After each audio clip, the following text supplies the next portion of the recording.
ஓம் சாந்தி.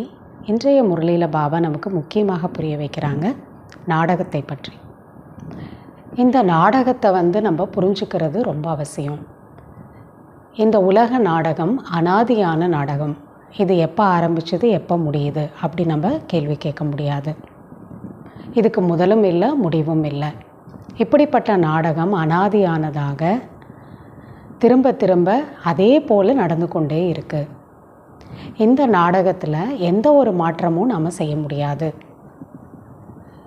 எது கடந்து முடிஞ்சதோ அது மீண்டும் அதே போல் திரும்ப கல்பத்திற்கு பிறகு, அதாவது 5000 வருஷத்துக்கு பின்னாடி அதே போல தான் இந்த மனித சிருஷ்டி நாடகம் நடக்கும். இதெல்லாம் புரிஞ்சுக்கிட்டீங்க அப்படின்னா பாபா சொல்கிறாங்க, நீங்கள் கவலை இல்லாமல் இருக்கலாம். மேலும் இந்த நாடகத்தில் என்னெல்லாம் நடக்குதோ அதெல்லாம் ஏற்கனவே உருவாக்கப்பட்டது, அதாவது ஃபிக்ஸ் பண்ணப்பட்டது. இதை யாருமே மாற்ற முடியாது. அதனால் நம்ம அப்படியே ஏற்றுக்கொள்ளணும், கவலை இல்லாமல் இருக்கணுங்கிறத பாபா சொல்கிறாங்க. மேலும் பாபா சொல்கிறாங்க, இந்த உலகம் ரொம்ப தமோ பிரதானம் ஆயிடுச்சுன்னா அதனுடைய அடையாளங்கள் நம்ம என்ன பார்க்குறோம், இப்போ பார்த்துட்ருக்கோம். நாம் நாளுக்கு நாள் உலகத்தில் துன்பங்கள் அதிகமாயிட்டே இருக்கும். இயற்கை கூட நிறைய கஷ்டங்களை கொடுத்துக்கிட்டே இருக்கும். எப்போ மழை பெய்யணுமோ மாறி பெய்யும், எவ்வளவு அளவு பெய்யணுமோ அது இல்லாமல் அதிகமாக பெய்யும். அதனால் எவ்வளோ வெள்ளம் வருது, கஷ்டங்கள் ஏற்படுத்துது, துன்பங்களை கொடுக்கும் இயற்கையும். மேலும் மனிதர்களும் இந்த கஷ்டமான காலகட்டத்தில் திருடர்கள், கொள்ளையர்கள் நிறைய இருப்பாங்க. மற்றவங்களோட சொத்தாகட்டும் பணமாகட்டும் அதை எடுத்துக்கிறதுல கொஞ்சம் கூட யோசிக்க மாட்டாங்க, கொலை கூட பண்ணிடுவாங்க. இப்படி உலகமானது ரொம்ப தமோ பிரதானமாக ஆகிவிட்டதுங்கிற. இப்போ பாபா சொல்கிறாங்க, இந்த நேரத்தில் தான் பாபா நம்மளை புருஷோத்தம ஆத்மாக்களாக மாற்ற வந்திருக்காரு. ஸோ பாபா எப்படி அவர் ஞானக்கடலாக இருக்காரோ அதனால் அவர்கிட்ட எல்லா குணங்களும் இருக்கும். அன்பு, சுகம், தூய்மை இதெல்லாம் பாபா கிட்ட நிறைஞ்சிருக்கோ. பாபா சொல்கிறாங்க, நீங்களும் இந்த அன்பு, தூய்மை, சுகம், சாந்தி இந்த குணங்களில் நீங்கள் நிறைஞ்சிருக்கணுங்கிறார். அப்படி நிறைஞ்சிருக்கும்போது நீங்கள் எல்லார்கிட்டையும் நீங்கள் பாலும் கற்கண்டும் போல் இனிமையாக இருப்பீங்கங்கிற முக்கியமான விஷயமாக இன்றைக்கி பாபா சொல்கிறாங்க. நீங்கள் இந்த விஷயத்தை புரிஞ்சுக்கணும். நாம் அனைவரும் ஆத்மாக்கள், எல்லாருமே ஒரு பரமாத்மாவோட குழந்தைகள்னால நம்மளுடைய சகோதரர்கள், நம்முடைய உண்மையான சகோதரர்கள் தான் எல்லாருமே. உடல்னால் கூட இருக்கிறவங்க ஒரு பிறவிக்கு சகோதரர்கள், அதிலே நம்ம எவ்வளோ அன்பு வைக்கிறோம். ஆனால் நம்ம எல்லாருமே ஒரு வீடு பரம்தாம்லேருந்து வந்தவங்க, எல்லாருமே உலகத்தில் இருக்க எந்த தர்மத்தை சேர்ந்தவங்க, எந்த மூலையில் இருக்கவங்களும் சரி நம்முடைய சகோதரர்கள். இந்த ஞானத்தை நீங்கள் புரிஞ்சுக்கிட்டு எல்லாருக்கிட்டையும் ரொம்ப இனிமையாக இருக்கணும், அன்பாக இருக்கணுங்கிற. எப்படி இருக்கக்கூடாதுன்னு சொல்கிறாரு பாபா, உப்பும் தண்ணீரும் போல் இருக்கக்கூடாது. எப்படி உப்பு தண்ணினா எல்லாரும் துப்பிடுவாங்க, யாருக்குமே பிடிக்காது. அதுபோல் நீங்கள் மனிதர்களை பிடிக்காது, வெறுக்கிறது, கோபப்படுறது, அவங்கள டிஸ்டர்ப் பண்ணுறது இப்படி நீங்கள் இருக்கக்கூடாதுங்கிற. அன்பாக இருக்க வேண்டும். இப்படி இல்லை அப்படின்னா மற்றவங்க நிறைய பேருக்கு டிஸ்டர்ப் பண்ணிக்கிட்டே இருக்கிறீங்க, கஷ்டம் கொடுத்துக்கிட்டே இருக்கீங்க. நம்ம வார்த்தையால், பேச்சால், இல்லை நம்மளுடைய எண்ணத்தினால, செயலாலேனா அவங்களுக்கு மிகுந்த தண்டனை, கடினமான தண்டனை கிடைக்குங்கிறார். அதனால தான் சொர்க்கத்தில் ஆடும் புளியும் ஒரே ஓடையில் தண்ணி குடிக்கிறதா காமிச்சிருக்காங்க. இப்போ தான் நீங்கள் செய்யணுங்கிற. எல்லாரும் கூடயும் நீங்கள் அன்பாக இருக்க வேண்டும், இனிமையாக இருக்க வேண்டும்ங்கிறத முக்கியமாக சொல்கிறார் பாபா. மேலும் பாபா சொல்கிறாங்க, இந்த உலகத்தில் எவ்வளோ வழிகள் இருக்குது. ஒவ்வொரு தர்மத்தை சேர்ந்தவங்களும் ஒவ்வொரு வழிகள் வச்சுருக்காங்க. ஒருத்தவங்க ஜோதியோட ஜோதியாக ஐக்கியமாயிடணுங்கிறாங்க, இப்போ ஆத்மா மோட்சத்தை அடைஞ்சிடணுங்கிறாங்க. இப்படி ஒவ்வொருத்தரும் ஒவ்வொரு வழியுடையவர்களாக இருக்காங்க. ஆனால் நீங்கள் மட்டும்தான் ஒரே வழியை கடைப்பிடிக்கிறீங்க, ஒரே ஸ்ரீமத். அப்படி யார் ஒரே பாபாவோட ஸ்ரீமத் வழியை கடைப்பிடிக்கக்கூடியவங்களோ அவங்க தான் சொர்க்கத்திற்கு எஜமானர்களாக ஆக முடியுங்கிற. அதனால் இப்போ நீங்கள் பாபா சொல்கிறாங்க, நான் உங்களுக்கு கற்றுக் கொடுக்குறேன் பாபாவை எப்படி நினைவு செய்யணும்னு. இப்போ ஃபஸ்ட்டு ஸ்டெப் என்ன சொல்கிறாரு, உங்களை நீங்கள் ஆத்மான்னு புரிஞ்சுக்கோங்க, உணருங்க, அப்புறம் என்ன நினைவு செய்யுங்க. ஆத்மா சதோ பிரதானம் ஆகணும்னா இந்த ஒரே வழி தான் இருக்குங்கிற. எல்லாருமே உலகத்தில் தேக அபிமானம் நிறைஞ்சவங்களாக இருக்காங்க. ஆனாலும் எந்த கஷ்டம் வந்தாலும் பகவானேன்னு அவரை தான் நினைக்கிறாங்க. ஏன்னா எல்லாருக்கும் தெரியுது அவர் நம்முடைய அப்பா. ஸோ நம்முடைய அப்பா லௌகீக அப்பா, உடலுடையவர் இருக்கார். பாரலௌகிக அப்பா பரமாத்மா இருக்கார். இன்னும் ஒரு சிரேஷ்டமான அப்பா இருக்கார், அவர் தான் பிரம்மா, பிரஜாபிதா பிரம்மா. அவர் அலௌகிக அப்பாவாக இருக்கார். அவர் மூலமாக தான் பரமாத்மா நம்மளை தத்தெடுத்துக்கிறாரு. அப்படி 3 அப்பா நமக்கு இருக்காங்க அப்படிங்கிறதையும் பாபா நமக்கு முக்கியமாக சொல்கிறாங்க. மேலும் பாபா சொல்கிறாங்க, எப்படி உலகத்தில் சத்குருவுக்கு நிந்தனை ஏற்படுத்துகிறவங்க உயர்ந்த நிலைக்கு போக முடியாதுன்னு சொல்கிறாங்க. அதாவது குரு சொன்னதை கேட்கணும், இல்லாட்டினா ரொம்ப கீழே போயிடுவீங்க. ஆனால் அது அந்த குருவுக்காக சொல்லப்பட்டதில்லை, அவங்க அப்படி சொல்லி பயன்படுத்துகிறாங்க. பாபா சொல்கிறாங்க, இது யாருக்காக சொல்லப்பட்டது? சத்குரு சிவ பாபாவுக்காக. அப்போ அவர் சொல்லக்கூடிய விஷயங்களை நீங்கள் கேட்கலை அப்படின்னா, அவர் சொல்கிறதுக்கு ஆப்போசிட்டாக நடக்கிறீங்க அப்படின்னா மற்றவங்க நிந்தனை பண்ணுவாங்க. இவங்க என்ன இந்த ஞானத்தில் இருக்காங்க, இப்படியெல்லாம் நடந்துக்கிறாங்க, ஈஸ்வரன் அப்பான்னு சொல்கிறாங்க, இப்படியெல்லாம் இருக்காங்க, அப்படி நம்ம அவருக்கு நிந்தனை ஏற்படுத்தணும்னா பாபா சொல்கிறாங்க ரொம்ப பதவி கீழே போயிடும். மேலும் பாபா சொல்கிறாங்க, அதனால தான் நீங்கள் முதல்ல தன்னை திருத்திக்கோங்க, தன்னுடைய வீட்டை சுகம் சாந்தி நிறைஞ்சதாக மாற்றுங்க, அதுக்கப்புறமா மற்றவங்களுக்கு ஞானத்தை சொல்லி மற்றவங்களை திருத்துங்க. அதனால் முதல்ல சேரிட்டி பிகின்ஸ் அட் ஹோம்னா தான் பாபா சொல்கிறார். தாரணை தன்னுடைய சொந்த இடத்துலேருந்து ஆரம்பிங்க, தன்னுடைய வீட்டை மாற்றுங்க, அப்புறம் மற்றவங்களுக்கு நீங்கள் சொல்லுங்கள். ஸோ பாபா இப்படி முக்கியமான விஷயங்களை சொல்கிறாரு. வாங்க பாபா சொல்லக்கூடிய முழுமையான முரளியை கேட்கலாம். ஓம் சாந்தி. 7/3/2025 காலை முரளி, பாப்தாதா, மதுபன். இனிமையான குழந்தைகளே, இது அனாதி துவக்கமும் முடிவும் இல்லாத அழிவற்ற ஏற்கனவே உருவாக்கப்பட்ட நாடகமாகும். இதில் எந்த காட்சி கடந்து விட்டதோ அது மீண்டும் கல்பத்திற்கு பிறகுதான் திரும்ப நடைபெறும். எனவே எப்பொழுதும் கவலையற்று இருங்கள். கேள்வி: இந்த உலகம் தனது தமோ பிரதான நிலையை அடைந்து விட்டுள்ளது என்பதற்கான அடையாளங்கள் என்ன? பதில்: நாளுக்கு நாள் துன்பங்கள் அதிகமாகிக் கொண்டே இருக்கின்றன. எவ்வளவு பயங்கரங்கள், போர் சூழ்நிலை நடந்து கொண்டிருக்கின்றது. திருடர்கள் எப்படி அடிதடியில் இறங்கி கொள்ளையடித்துக் கொள்கிறார்கள். பருவம் தவறி மழை பெய்து கொண்டே இருக்கிறது. எவ்வளவு நஷ்டம் ஏற்பட்டு விடுகிறது. அதனால் இவை எல்லாமே தமோ பிரதானமான நிலையின் அடையாளமாகும். தமோ பிரதான இயற்கை துக்கம் அளித்து கொண்டே இருக்கிறது. குழந்தைகளாகிய நீங்கள் நாடகத்தின் இரகசியத்தை அறிந்துள்ளீர்கள். எனவே நத்திங் நியூ, எதுவும் புதிதல்ல என்று கூறுகிறீர்கள். ஓம் சாந்தி. இப்பொழுது குழந்தைகளாகிய நீங்கள், உங்கள் மீது ஞான மழை பெய்து கொண்டிருக்கிறது. யாரை நம் மீது ஞான மழை பொழிகிறாங்க? சுயம் பகவான் சிவபாபா. நீங்கள் சங்கமிகத்தை சேர்ந்தவர்கள். மற்ற மனிதர்கள் அனைவருமே கலியுகத்தை சேர்ந்தவர்களாக இருக்கிறார்கள். இந்த நேரத்தில் உலகத்தில் அநேக வழிகள் இருக்கின்றது, கொள்கைகள் உள்ளன. எவ்வளவு மனிதனோ அவ்வளவு வாய், எவ்வளவு வாயோ அவ்வளவு வழிகள்னு சொல்லுவாங்க. ஒவ்வொருத்தரோட புரிதலும் வேறு வேறு மாதிரி இருக்கும், ஒவ்வொருத்தரோட வழியும் அதனால் வேறு வேறு மாதிரி இருக்கும்.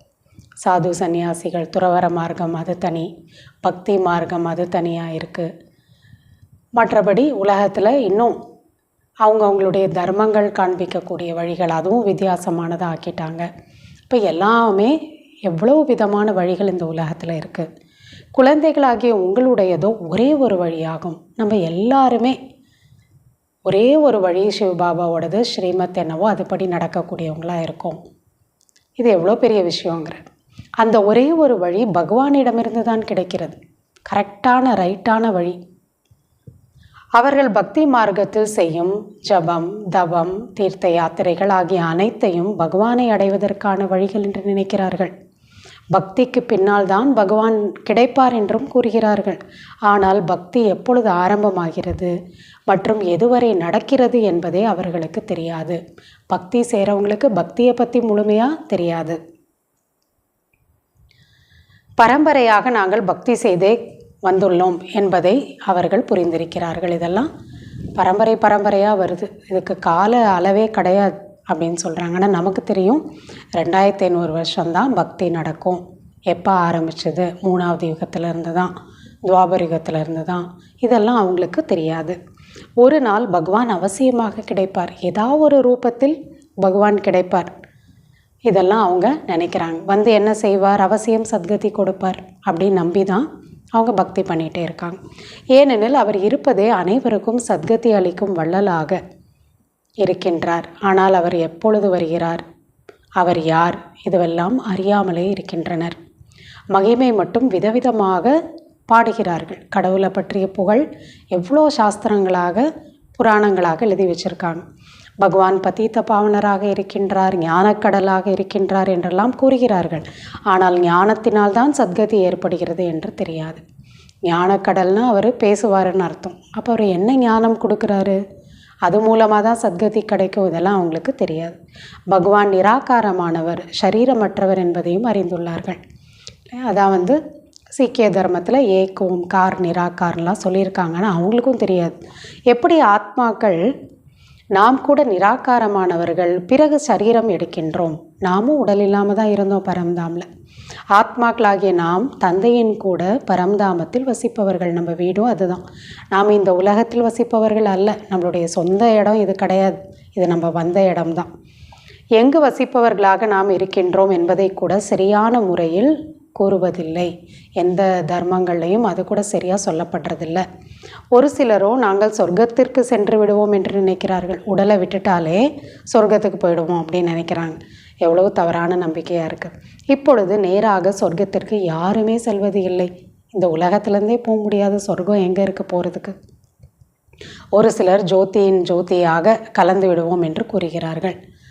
சன்னியாசிகள் அப்படி தவம் பண்ணுறாங்க. நம்ம அப்படியே பிரம்மத்தில் போயிட்டு, கடவுளும் பிரம்மந்தான், அவரோட போய் ஜோதியோட ஜோதியாக ஐக்கியமாயினுன்ட்டும் பண்ணுறாங்க. அப்படி சிலர் இருக்காங்க. இதுவும் தவறானதாகும். அப்போ எவ்வளோ வழிகள் இருக்குது பாருங்கள். எல்லாமே ஆனால் தவறானது தான். ஆத்மாவை அழியக்கூடியதாக ஆக்கி விடுகிறார்கள். ஆத்மா ஜோதியோட கலந்துருச்சுன்னா இல்லாமல் போயிடும். அப்புறம் திரும்ப எப்படி நடிக்க வரும்? எவ்வளோ தவறானதாக இருக்குது. மோட்சம் கூட ஏற்பட முடியாது. யாருமே பிறப்பை கடந்து மோட்சத்துலேயும் இருக்க முடியாது. அதுவும் தெரியல. ஏற்கனவே இது நிர்ணயிக்கப்பட்ட, ஏற்கனவே இது உருவாக்கப்பட்ட, டிசைன் பண்ணப்பட்ட நாடகம் என்றும் கூறுகிறார்கள். இந்த சக்கரம் சுற்றி கொண்டே இருக்கிறது. சரித்திரம், பூகோளம் திரும்ப நடைபெறுகிறது. ஹிஸ்ட்ரி, ஜியாகிரஃபி அதே போல் ரிப்பீட் ஆகும். ஆனால் சக்கரம் எப்படி சுற்றுகிறது என்பதை அறியாமல் இருக்கின்றனர். 4 யுகங்கள் எப்படி வருது, அதில் மனித ஆத்மாக்கள் நம்ம எப்படி பிறவி எடுக்கிறோம், எப்படி யுகங்கள் மாறுது, இயற்கை மாறுது, இதெல்லாம் தெரியல. சக்கரத்தை அறியாமல் இருக்கிறார்கள். இறைவனையும் அறியாமல் இருக்கிறார்கள். பக்தி மார்க்கத்தில் எவ்வளவு அலைகிறார்கள். பகவான் யார் என்பதை நீங்கள் தான் அறிந்துள்ளீர்கள். அப்போ எவ்வளோ பெரிய ஞானம் நமக்கு கிடச்சிருக்கு. பகவானை ஃபாதர் என்று கூறுகிறார்கள். ஓ காட் ஃபாதர் அப்படின்னு கூப்பிடுறாங்க. எனவே புத்தியில் வர வேண்டும் அல்லவா? அவர் தான் நம்ம அப்பான்னு. அப்போ புத்தியில் வரணும்ல. லௌகீக தந்தையோ இருக்கின்றார், வீட்டிலே இருக்கார், நம்ம உடலை கொடுத்த அப்பா. பிறகும் நாம் அவரை நினைவு செய்கிறோம் என்றால் அந்த அப்பாவை ஓ காட் ஃபாதர்னு சொல்கிறோன்னா அப்போ 2 தந்தை நமக்கு இருக்கிறார்கள் அல்லவா? இதெல்லாம் நமக்கு புத்தியில் புரியணும்ல அப்படிங்கிறார். லௌகீக தந்தை மற்றும் பாரலௌகிக தந்தை. அப்போ நமக்கு புரியணும். ஒன்று உடலை கொடுத்த அப்பா, இன்னொன்று ஆத்மாவோட அப்பா பாரலௌகிக தந்தை. அந்த பாரலௌகிக தந்தையை சந்திப்பதற்காக எவ்வளவு பக்தி செய்கிறார்கள். அவர் பரலோகத்தில் இருக்கிறார். நிராகார உலகம் கூட அவசியம் இருக்கின்றதல்லவா? எந்த பொருளும் கிடையாது. இந்த உலகத்தில் இருக்க எந்த பொருளும் இல்லாத உலகம்தான் இது. அந்த பாரலௌகிக உலகம், பரம்தாமம். மனிதர்கள் என்னவெல்லாம் செய்கிறார்களோ அவையெல்லாம் பக்தி மார்க்கமாகும். இதெல்லாம் நீங்கள் நல்ல முறையில் தெரிந்திருக்கிறீர்கள். ராவண ராஜ்யத்தில் பக்தியே பக்தி நடந்து கொண்டு வந்துள்ளது. நம்ம இப்போ எவ்வளோ தெளிவாயிட்டோம். ஞானம் அங்கு இருக்க முடியாது. பக்தியில் ஞானம் கிடையாது. பக்தியினால் ஒரு பொழுதும் சத்கதியும் ஏற்பட முடியாது. சத்கதி அளிக்கும் தந்தையை நினைவு செய்கின்றோம். எனவே அவசியம் அவர் எப்பொழுதாவது சத்கதி அளிப்பார் அல்லவா? அது முற்றிலும் தமோ பிரதான உலகம் என்பதை நீங்கள் தான் அறிந்துள்ளீர்கள். இப்போ இருக்கக்கூடிய உலகம் என்ன? தமோ பிரதானம். சதோ பிரதானமாக இருந்தது, இப்பொழுது தமோ பிரதானமாக இருக்கின்றது. எவ்வளவு இங்கு குழப்பங்கள், கலகம், அதாவது சண்டை சச்சரவுகள் ஏற்பட்டு கொண்டே இருக்கின்றன. ஒரு குடும்பத்திலையும் சண்டை சச்சரவு, நாடுகளுக்குள்ளேயும் சண்டை சச்சரவுகள், மிகவும் பயங்கரங்கள் நடந்து கொண்டிருக்கின்றன. எந்த அளவுக்கு மனிதன் ரொம்ப பிரஷ்டாச்சாரமான செயல்களை செய்யணுமோ செஞ்சிட்ருக்காங்க. திருடர்களும் கொள்ளையடித்து கொண்டிருக்கிறார்கள். மற்றவங்க பொருளை எப்படா எடுக்கலாம், நம்ம அதை அபகரிச்சுக்கலாம் அப்படின்னு எவ்வளோ பேர் இருக்கிறாங்க கொள்ளையடிக்கிறவங்க. எப்படியெல்லாம் அடித்தடி செய்து திருடர்கள் பணத்தை கொள்ளையடித்து செல்கிறார்கள் இல்லையா? மற்றவங்களோட பணத்தை கொலை பண்ணி கூட எடுத்துக்கிறாங்க. எப்படிப்பட்ட மருந்துகளை எல்லாம் சுவாசிக்க செய்து அவர்களை மூர்ச்சை அடைய செய்து விடுகிறார்கள். மயக்கம் போட வச்சு ஏதோ ஒரு கேஸை போட்டு விடுறாங்க வீட்டில். அந்த இடத்துல போட்டால் எல்லோரும் மயங்கிடுவாங்க. ஈஸியாக என்ன பண்ணிடலாம், பொருளெலாம் எடுத்துகிட்டு போயிடலாம். இது ராவண ராஜ்யமாகும். அப்போ எவ்வளோ புத்தி எவ்வளோ தமோ பிரதானம் ஆயிடுச்சு. அதனால தான் அது ராவண ராஜ்யம், அதாவது அந்த ராட்சசர்களாக மனிதர்கள் ஆயிட்டாங்க, அப்படிப்பட்ட ராஜ்யம். இது மிகப்பெரிய எல்லையில்லாத விளையாட்டாகும். ட்ராமாவில் இதெல்லாம் இருக்குங்கிறார் பாபா. இது சுற்றுவதற்கு 5000 வருடங்கள் ஆகின்றது. விளையாட்டுனா என்ன? ட்ராமா. விளையாட்டு கூட ட்ராமா போல் உள்ளது இல்லையா? ட்ராமானா அதில் நடக்கிறதெல்லாம் சாட்சியாக இருந்து பார்ப்பாங்க. அதில் வரக்கூடிய விஷயங்கள் நம்மளை சுகமோ துக்கமோ பாதிக்காது. அதுபோல் விளையாட்டாக பார்க்கக்கூடியது. நாடகம் என்று கூற மாட்டார்கள். நாடகத்திலோ ஒருவேளை யாராவது ஒரு நடிகர் உடம்பு சரியில்லாமல் போய்விட்டார் என்றால் அவருக்கு பதிலாக இன்னொரு நடிகர் நடிக்க முடியும். ஆனால் இதிலோ இந்த விஷயம் ஏற்பட முடியாது. நாடகம்னு தான் பாபா சொல்கிறாரு. ஆனால் நாடகத்துக்கும் இதுக்கும் ஒரு வித்தியாசம் இருக்குது, அதையும் சொல்கிறார். நாடகத்தில் திடீர்னு ஆளை மாற்ற முடியும், ஆனால் இங்கே மாற்ற முடியாது.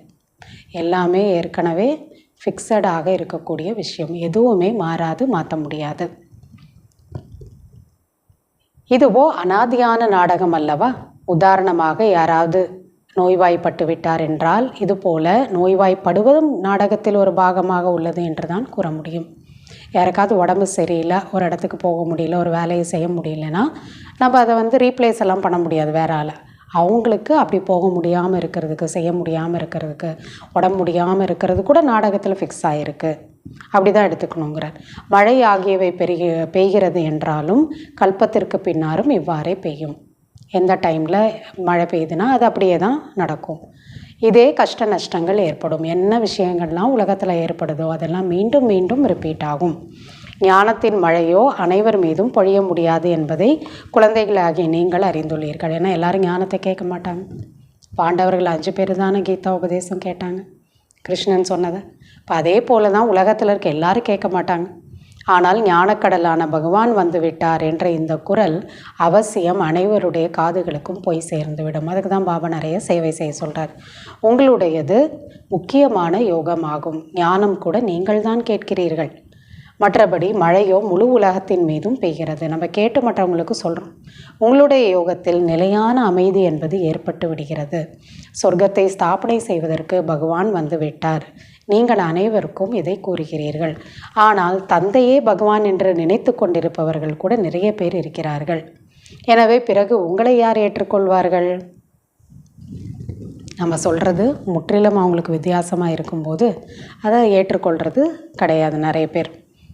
ஆகவே கோடியில் ஒருவர் தான் வெளிப்படுவார் என்று தந்தை கூறுகிறார். கோடியில் ஒருத்தர் தான் இதை புரிஞ்சுப்பாங்க. பகவான் தந்தை வந்துவிட்டார் என்பதில் உங்களில் கூட வரிசை கிரமமாக தான் அறிந்துள்ளீர்கள். இங்கே வர்றவங்க எல்லாருக்குமே 100% நம்பிக்கை கிடையாது. நம்மளுடைய அப்பா பரமாத்மா அவர் தான் இந்த பூமிக்கு வந்திருக்காரு, சுயம் பகவான் அப்படிங்கிறதுல எல்லாருக்கும் அந்தளவுக்கு நம்பிக்கை இல்லை. உங்ககிட்ட கூட, பிராமணர்களில் கூட. தந்தையிடமோ ஆஸ்தி பெற வேண்டும் அல்லவா? எப்படி தந்தையை நினைவு செய்ய வேண்டும் என்பதை புரிய வைத்துள்ளார். தன்னை ஆத்மா என்று உணருங்கள். பாபா ஃபஸ்ட்டு என்ன சொல்லித்தராரு? என்ன நினைக்கிறதுக்கு முன்னாடி உங்களை நீங்கள் அறிந்து கொள்ளுங்க. முதல்ல தன்னை ஆத்மானு உணருங்க. மனிதர்களோ தேக உணர்வுடையவர்களாகி விட்டார்கள். அவங்க எப்பயும் சரீர சம்மந்தப்பட்டதில் தான் இருப்பாங்க. ஆத்ம உணர்வுக்கு வரமாட்டாங்க. அனைத்து மனித ஆத்மாக்களுக்கும் பதீதமான தன்மை ஏற்படும் பொழுது தான் நான் வருகின்றேன் என்று தந்தை கூறுகின்றார். எல்லாரும் அழுக்கான டைமில் தான் அவருக்கு வேலை இங்கே வரார். நீங்கள் எவ்வளவு தமோ பிரதானமாக ஆகிவிட்டீர்கள். இப்பொழுது நான் உங்களை சதோ பிரதானமாக ஆக்க வந்துள்ளேன். அவருக்கு தெரியும் நம்ம எப்படி தூய்மையாக இருந்தோம். முன்றைய கல்பத்தில் கூட நான் உங்களுக்கு இவ்வளவு புரிய வைத்திருந்தேன். இதே படிப்பை ஏற்கனவே சொல்லி கொடுத்துருக்கார். நீங்களோ தமோ பிரதான நிலையிலிருந்து சதோ பிரதானமாக எப்படி ஆவீர்கள்? என்னை நினைவு மட்டும் செய்யுங்கள், அவ்வளவுதான். தூய்மையாகணும்னா ஒரே வழிதான், என்ன நினைவு செய்யுங்க. நான் உங்களுக்கு என்னுடைய மற்றும் படைப்பினுடைய அறிமுகத்தை கொடுக்க வந்துள்ளேன். அந்த தந்தையை எல்லோரும் ராவண ராஜ்யத்தில் நினைவு செய்து கொண்டே இருக்கிறார்கள். கடவுளே நினைக்கிறாங்க. ஆத்மா தனது தந்தையை நினைவு செய்கிறது. ஆத்மாவுக்கு என்ன வந்தாலும் சரி, என்ன கஷ்டம் குழப்பம்னாலும் அவரை தான் நினைக்கும். தந்தை இருப்பதே அசரீரியாக, அதாவது உடலற்றவராக, புள்ளியாக இருக்கிறார் அல்லவா? அவருக்கு பிறகு பெயர் வைக்கப்பட்டுள்ளது. புள்ளியாக இருக்கிறவருக்கு தான் பல பெயர்களை பக்தியில் வச்சுருக்காங்க. உங்களை சாலிகிராமங்கள் என்று கூறுகிறார்கள். மேலும் தந்தையை சிவன் என்று கூறுகிறார்கள். அவரோட உண்மையான பெயர் சிவன். நம்மளையெல்லாம் சின்ன சின்ன லிங்கங்களாக காட்டியிருக்காங்க. அது சாலிகிராமம். குழந்தைகளாகிய உங்களுக்கு சரீரத்தின் மீது பெயர் ஏற்படுகிறது. நம்ம உடல் எடுத்தால் தான் நமக்கு பெயர், இல்லைன்னா ஆத்மா தான். ஆனால் அவருக்கு ஆத்மாவுக்கே பேர் இருக்குது சிவான்னு. தந்தை இருப்பதே பரம ஆத்மாவாக, எல்லாத்த விட பரம் ஆத்மான உயர்ந்த ஆத்மா, சிரேஷ்ட ஆத்மா. அவருக்கு சரீரத்தை எடுக்க வேண்டியது இல்லை. அவர் இவருக்குள் பிரவேசம் செய்கின்றார். யார் கூட? பிரம்மாவோட உடலில் பிரவேசமாகிறார். அவருக்குன்னு ஒரு உடல் அவர் அம்மாவோட கர்ப்பத்தில் எடுப்பது இல்லை. இது பிரம்மாவின் உடலாகும். இவரை சிவன் என்று கூற மாட்டார்கள். நம்ம பிரம்மா பாபா உடலோடு இருக்கிறாருன்னா அவர் சிவன் கிடையாது. அவருக்குள்ளே பிரவேசம் ஆகிறாரு, வராரு, போகிறாரு, நிராகாரமானவர், அவர் தான் சிவா.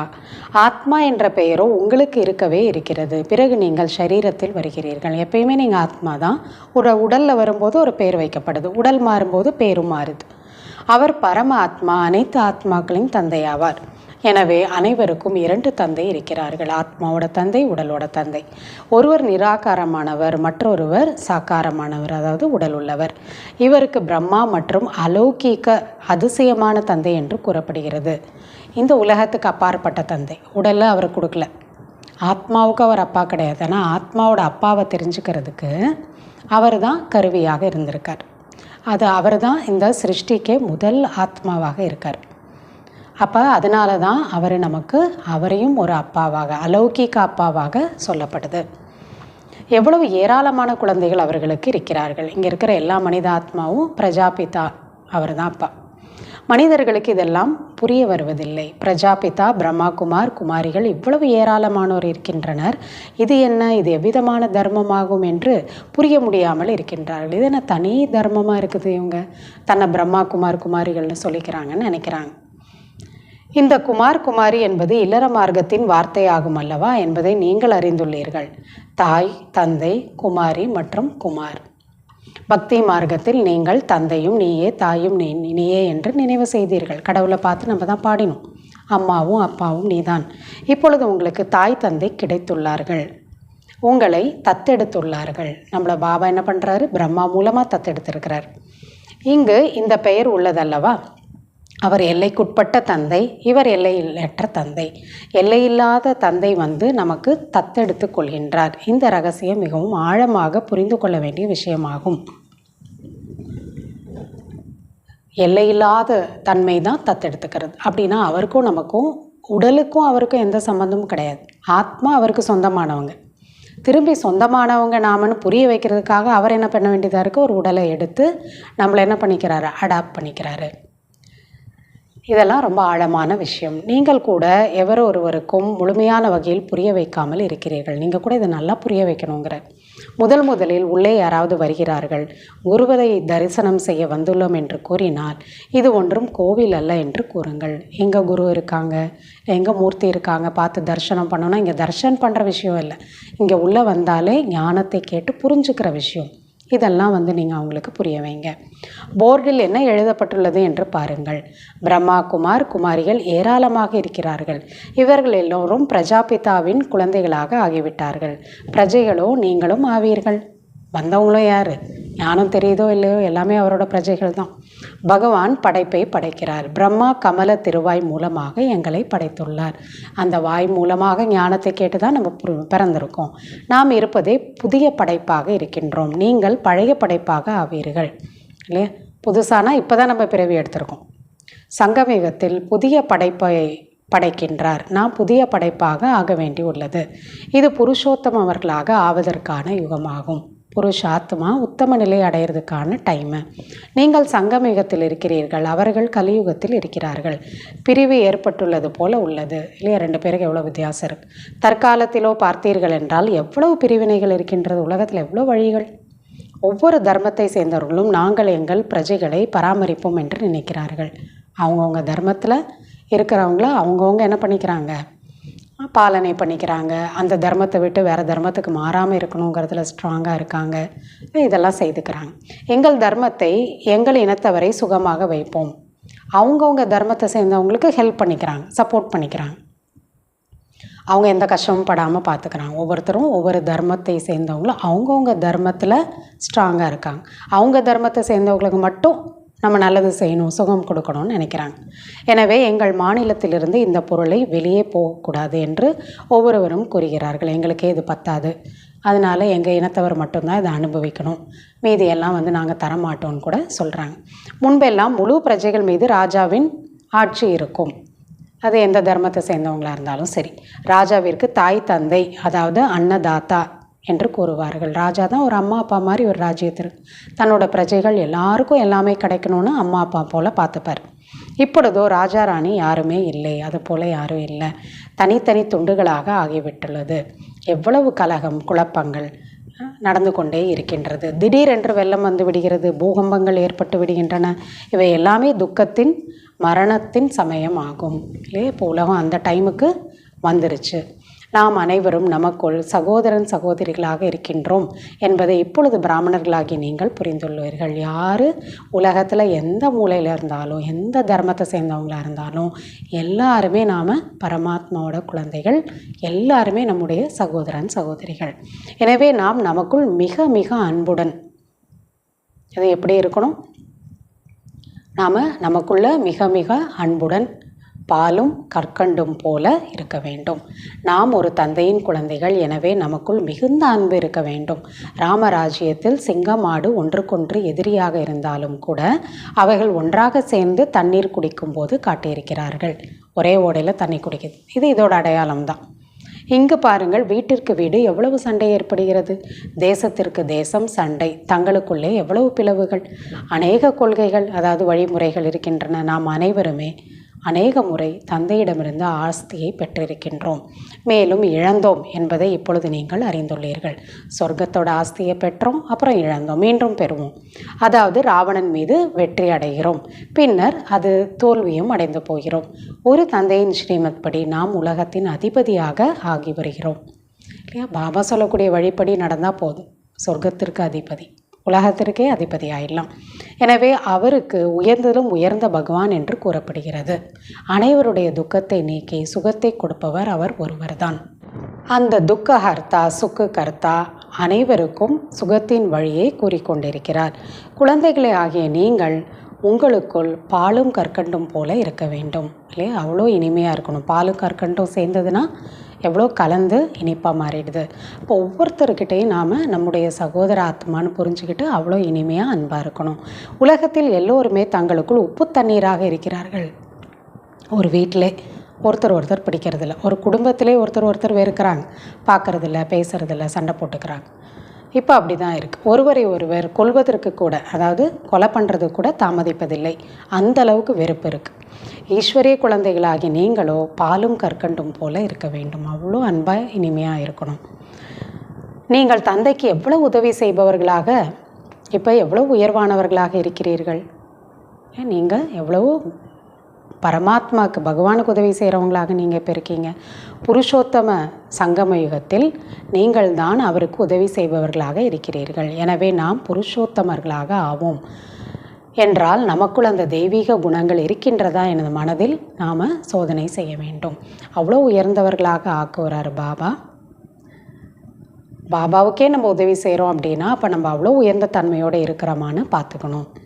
அசுர குணங்கள் இருக்கின்றது என்றால் அவர்கள் பிறகு தந்தையின் குழந்தைகள் என்று அவர்களை கூற முடியாது. அசுர குணங்கள் இருந்தால் பாபாவோட குழந்தைங்கன்னு எப்படி சொல்ல முடியும்? எனவே சத்குருவை நிந்திப்பவர் பதவி அடைய முடியாது என்று கூறப்படுகிறது. அவரோட குழந்தையாயிட்டு அவருக்கு கெட்ட பேர் வாங்கி கொடுத்தோம் நம்மளோட அசுர குணத்தினாலனா அப்போ அவங்க உயர்ந்த நிலையை அடைய முடியாது. அந்த கலியுக குருக்கள் பிறகு தந்தையாகிய தங்களுக்காக இதை கூறிக்கொண்டு மனிதர்களை பயமுறுத்தி வருகிறார்கள். குருவை நிந்திச்சா உயர்ந்த நிலைக்குள்ள போக முடியாது, அவங்க சத்திய நாசம் ஆகிடும்னு சொல்லியிருக்காங்க. ஆனால் அது எந்த குருக்காக சொல்லப்படுகிறது? பரமாத்மா குருக்காக. ஆனால் மனித குருக்கள் என்ன பண்ணுறாங்க? நான் சொல்கிறத கேட்கலன்னா உங்களோட நிலை இவ்வளோ கீழாக போயிடணும் அப்படி சொல்லி பயன்படுத்துகிறாங்க. எனவே யார் தந்தையின் பெயரை பிரபலமடைய செய்கிறார்களோ, மேலும் பாலும் கற்கண்டும் போல இருக்கிறார்களோ அவர்கள் நல்ல குழந்தைகளாக இருக்கின்றார்கள். பாலும் கற்கண்டும் போல ஆகுங்கள் என்று இப்பொழுது தந்தை கூறுகிறார். உப்பு தண்ணீர் போல ஆகி தங்களுக்குள் சண்டை சச்சரவுகளை செய்யாதீர்கள். உங்களுக்குள்ளேயே நீங்கள் சகோதரர்கள் சண்டை போட்டுக்காதீங்க, வெறுக்காதீங்க யாரையும். இங்கு நீங்கள் பாலும் கற்கண்டும் போல ஆக வேண்டும். தங்களுக்குள் மிகுந்த அன்போடு இருக்க வேண்டும். ஏனென்றால் நீங்கள் ஈஸ்வரனுடைய குழந்தைகள் அல்லவா. அப்போ எவ்வளோ அன்பாக இருக்கணுங்கிறார். அவர் அன்பு கடல். இறைவன் மோஸ்ட் லவ்லி, மிகவும் அன்பானவர் ஆவார். அதனால்தான் அவரை எல்லோரும் நினைவு செய்வார்கள். அன்பானவங்களை தானே எல்லாரும் பிடிச்சு நினைப்பாங்க. எனவே உங்களுக்கிடையே மிகுந்த அன்பு என்பது இருக்க வேண்டும். இல்லை என்றால் தந்தையின் மதிப்பு குறையுமாறு செய்து விடுகிறீர்கள். அவரோட மதிப்பை கெடுத்துடுறோம். இறைவனின் குழந்தைகள் தங்களுக்குள் எப்படி உப்பு தண்ணீர் போல இருக்க முடியும்? எங்கள் பிராமண பரிவாரத்தில் எப்படி ஒருத்தர் எனக்கு பிடிக்கலை, வெறுக்கிறது, பேசாமல் இருக்கிறது, பழி வாங்குறதெல்லாம் எப்படி செய்ய முடியும்? பிறகு பதவியை எப்படி அடைய முடியும்? நம்மளை நம்ம அப்படி மாற்றிக்கலைன்னா எப்படி பதவி அடையிறது? தங்களுக்குள் பாலும் கற்கண்டும் போல இருங்கள் என்று தந்தை புரிய வைக்கிறார். அப்போ தான் இந்த சம்ஸ்காரம் இருந்தால் தான் நம்ம சொர்க்கத்துக்கு போக முடியும். உப்பு தண்ணீர் போல ஆனீர்கள் என்றால் எதுவுமே தாரணை ஆகாது. பாபா சொல்லக்கூடிய விஷயங்கள் அப்படி எப்படி புத்தியில் இருக்கும். தந்தையின் டைரக்ஷன் படி நடக்கவில்லை என்றால் எப்படி உயர்ந்த பதவியை அடைய முடியும்? தேக அபிமானத்தில் வருவதால் தான் பிறகு தங்களுக்குள் சண்டையிடுகிறார்கள். நான் இல்லை, என்னுடைய மதிப்பு, மரியாதை இதெல்லாம் நினச்சாதான் பாபா இதெல்லாம் தானே தியாகம் பண்ண சொல்கிறார். இதெல்லாம் விடலைன்னா அப்படி தான் உப்பு தண்ணீர் போல் இருப்பாங்க. ஆத்ம உணர்வுடையவர்களாக இருந்தால் எப்பொழுதும் அதுபோல சண்டைகள் ஏற்படாது. இறைவனான தந்தை கிடைத்துள்ளார். எனவே தெய்வீக குணங்களை நாம் தாரணை செய்ய வேண்டும். ரொம்ப முக்கியம் தெய்வீக குணங்கள். ஆத்மா தந்தையை போல ஆக வேண்டும். ஈஸ்வர் போல தானே நம்ம ஆகணும். எப்படி தந்தை தூய்மை, சுகம், சாந்தி மற்றும் அன்பு எல்லாவற்றிலும் நிறைந்திருக்கிறாரோ அதுபோல நீங்களும் ஆக வேண்டும். இல்லை என்றால் உயர்ந்த பதவியை அடைய முடியாது. படித்து தந்தையிடமிருந்து உயர்ந்த ஆஸ்தியை பெற வேண்டும் அல்லவா? என்ன ஆஸ்தி? இந்த குணங்கள் தான். இதெல்லாம் தான் நம்ம ஆஸ்தியை படையணும். நிறைய பேருக்கு நன்மை செய்பவர்களாக இருப்பவர்கள் ராஜா ராணியாக ஆக முடியும். நிறைய பேருக்கு நன்மை செஞ்சீங்க, கெட்டது செஞ்சாலும் அவங்களுக்கு நல்லது பண்ணிங்கன்னா உயர்ந்த ராஜா பதவியை அடையலாம். மற்றவர்கள் போய் தாசதாசிகளாக ஆகிவிடுவார்கள் இல்லையா? அப்படி தாரணை இல்லைன்னா வேலைக்காரங்களாக இருப்பாங்க. யார் யார் என்னவாக ஆகிவிடுகிறார்கள் என்பதை நீங்கள் புரிந்து கொள்ள முடியும் அல்லவா? படிப்பவர்கள் சுயம் தங்களை கூட புரிந்து கொள்ள முடியும். இந்த கணக்குப்படி நாம் பாபாவிற்கு என்ன பெயர் வாங்கி தருகிறோம்? இல்லை, நல்லா படிக்கிறவங்களுக்கு தெரியும் அப்பாவோட பெயரை நம்ம பெருமைப்படுத்துகிறோம். இறைவனின் குழந்தைகளோ யாருமே அவர்களை பார்த்து மகிழ்ச்சி அடைந்து விடும்படி மிகவும் அன்பானவர்களாக இருக்க வேண்டும். நம்ம கடவுளோட குழந்தைங்கன்னா நம்மளை பார்த்து எல்லாரும் சந்தோஷப்படணும். அவ்வளோ அன்பாக நீங்கள் இருக்கணும். பாபாவிற்கு இனிமையானவர்களாக இருப்பார்கள். முதலில் வீட்டை சீர்திருத்துங்கள். பாபா சொல்கிறாங்க, முதல்ல வீட்டை சரி பண்ணுங்கள். அங்கே இருக்கக்கூடிய சண்டை சச்சரவுகள், பிரச்சனைகள் இதெல்லாம் சரி பண்ணுங்கள். வீட்டை முதல்ல கோயில் போல் வச்சுக்கோங்க. பிறகு மற்றவர்களை திருத்த வேண்டும். முதல்ல வீட்டை திருத்துங்க, நல்லதாக்குங்க, சுகம் சாந்தியாக, அப்புறம் மற்றவங்களுக்கு சேவை பண்ணுங்கள். அதனால தான் சேரிட்டி பிகின்ஸ் அட் ஹோம்னு சொல்கிறார் பாபா. தானம் தன்னோட வீட்டிலேருந்து ஆரம்பிங்க.